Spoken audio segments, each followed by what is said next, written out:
se prosternait. Et pas qu'une fois, ça arrivait à chaque fois que vous étiez en face de lui.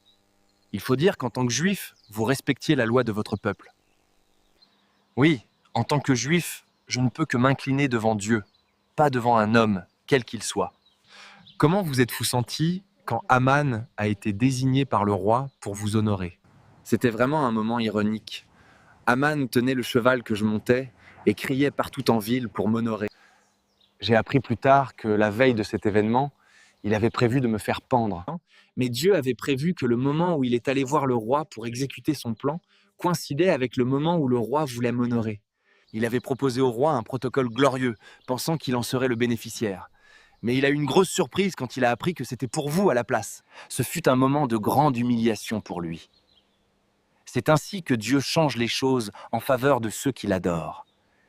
Son ressentiment contre moi et sa haine des Juifs l'avaient poussé à décréter l'extermination de mon peuple. Ce point me ramène à vous, reine Esther. Comment vous êtes-vous sentie lorsque Mardochée est venu vous annoncer la nouvelle du décret d'Aman? Il s'était arrêté à l'entrée du palais, car il n'avait pas le droit d'entrer dans mes appartements. C'est par un domestique que nous échangions. J'ai aussi été choquée et inquiète de ce décret, tout comme les autres, car en tant que juive, j'ai aussi été touchée par ce décret. Qu'avez-vous fait? Mon cousin Mardochée m'a ordonné d'aller implorer le roi pour annuler ce décret. Il était le seul à pouvoir y faire quelque chose.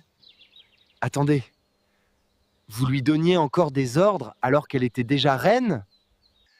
C'est la tradition, c'est comme ça. Même en tant que reine, je reste comme un père. J'avais encore plus peur d'approcher le roi, parce que le protocole persan est très strict. La reine, comme tout autre sujet, ne peut entrer dans la cour intérieure du